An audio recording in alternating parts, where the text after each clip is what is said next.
So this is just the English version of the video I made in Slovene a few days ago, but I didn't have time to make both.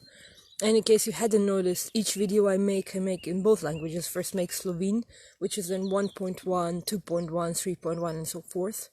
And then I make the same video with pretty much the same content, but I haven't learned it by heart. So improvise, but you know, the structure is pretty much the same. And I make it in English, and the English version is then 0.2, 1.2, 2.2, and so on. So in case you haven't noticed, I make all videos, 2 languages, so you can choose which one you prefer. And I was talking in this video, The Power of Words, I was talking about this book that I read, Ursula Hegi. It's called Stones from the River. It's originally in English, even though she was born in Germany, but it's called Stones from the River.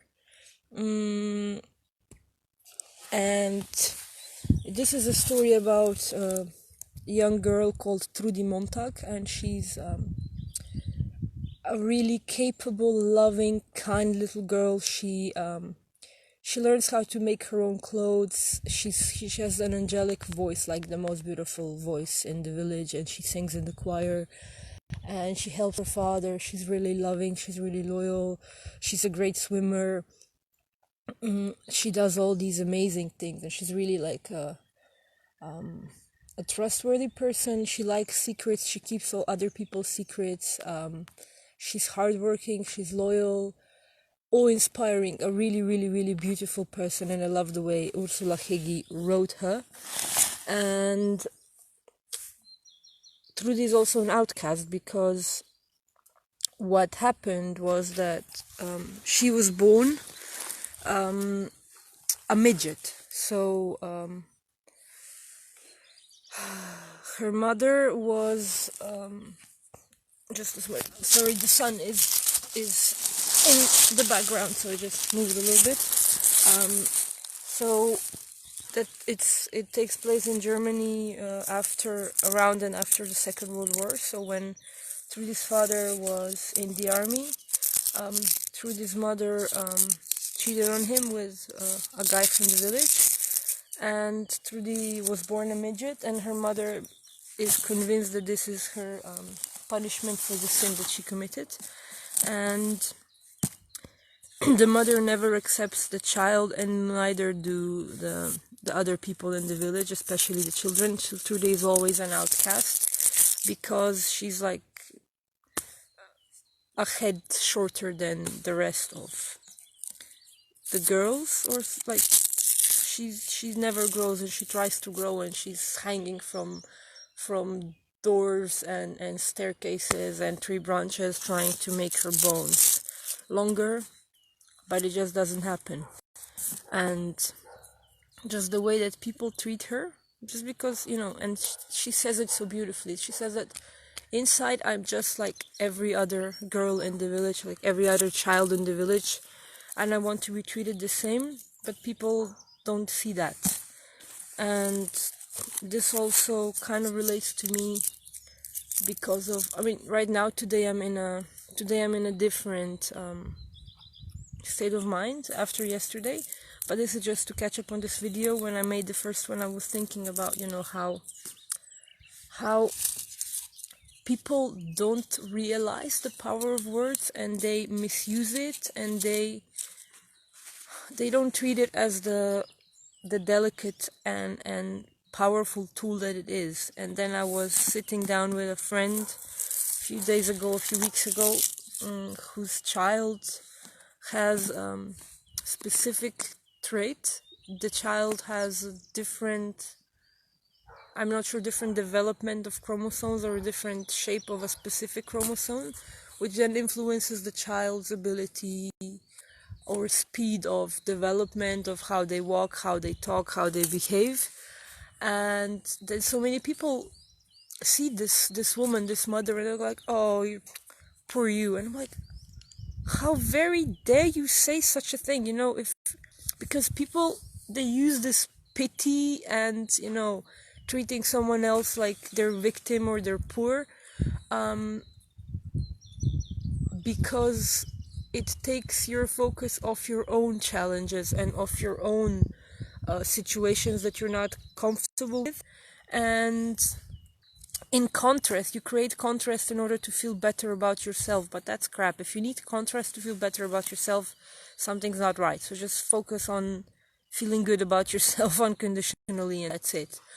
And because if you look at if you go past this, oh my god, this is like this child is like deserves our pity, but if you really look at the child, if you look at the child's eyes and how lively they are and all the fire that's inside, and you see this gentleness and this kindness and this power in their eyes, you can't say, oh my god, you can't pity such a child. You can't, if you really look at them.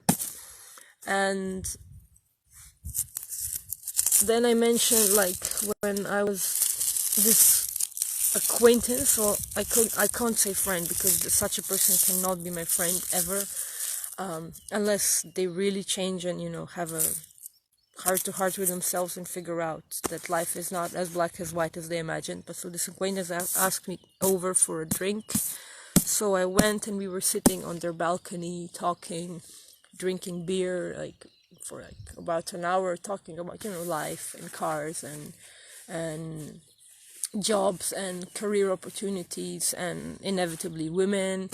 And then this guy says to me, he says, yeah, but you know, if I'm in a bar or in a club and this woman winks at me or looks at me, like, I can be 100% sure that she likes me and I can make a move. But if you're in a club, like me, he says, if you're in a club and a woman looks at you or winks at you, you know, you always have to look behind you, make sure that she really winked at you and not at someone else, and you can never be sure that a woman really likes you. And I was like, excuse me, what, where does that come from? Like, that's just your bigotry and your limited state of mind and your belief about what women like, and like the concept that the woman is a monolith group and that like women all like what you, come on, and I'm way more handsome anyway, and I know what I have to offer, and know how I know my ability to generate friendships and relationships, and my ability to please sexually, and I know my worth and my value, but I had to work hard to get there. But you know, not everyone is as strong, as stable, and even for me, sometimes I hear stuff that kind of, maybe not as a full blow, but you know, some things stay underneath and they gnaw at you, and sometimes they influence your decisions and how you present yourself and how you act. So for me, it's just really, really important, and I really care about that people mind their words and that they mind the long-term impact they have on, because when you say something like that to me, or when you say something like that to this mother, you don't just say it to me or to her, but you say it to everyone who has a similar experience, and to people who are around it and who hear it, and it creates this false discourse, and that has huge impact. So I think it's just really, really important to mind your words, to be mindful of what a lasting impact they can have, and how they can, because you know, this bullshit, sticks and stones can break your bones but words can never harm her. That's bullshit, because we as humans, we have been developing our minds, our brains for centuries, for thousands and thousands of years, to decode and grasp and analyze the meaning of words. So a word may not break your bone, but it can crush your soul, and it can crush your self-belief, and it can diminish your feeling of self-worth very, very effectively. And I would just like people to be aware of that and not to abuse their power. And what you say really leaves impact on people's minds, on people's souls, and people's hearts. So be gentle in the communication. I'm not saying flatter, and I'm not saying say things that you don't feel, but just before you say something like that puts a stigma on someone, or questions their human worth or dignity, just ask yourself, is that true, or is this coming from some place that I've been brainwashed or taught to think that maybe doesn't really connect with reality that much. And that was it. I just wanted to catch up because I hadn't made this video in English, so there's my English speaking or non-Slovene speaking friends can also follow. And the Rolls Royce trade has been made. I'll just pop this in here. I got this lovely selenite crystal from Barbara, and the trades have also been made to forward, so I will make a video on that when I get the stuff. But this is where I am now. So everyone, be mindful of your words, take care of the people around you, and follow my gratitude marathon, which started today just spontaneously and is gonna last till May 31st. So please join, invite people to the group. That means a lot to me, and I'll be seeing you.